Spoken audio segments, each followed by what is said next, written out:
กันมาทำบุญทำกุศลจิตเราเป็นบุญในยามไหนดูจิตเป็นบุญมันเป็นยังไงจิตเป็นบุญคือจิตเราดีมีความสุขความสบายเย็นอกเย็นใจไม่ทุกข์ไม่ร้อนนี่เข้าใจไว้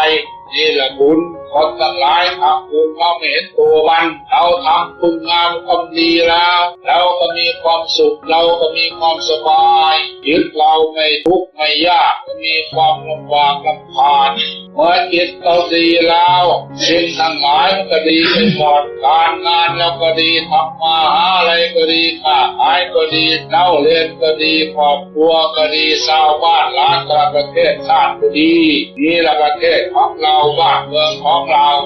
จะได้รู้จักความดีต่างคนต่างทำใจเราให้สงบข้าศึกศัตรูมันก็ไม่มีใครเวียนมันก็ไม่มีเป็นอย่างนี้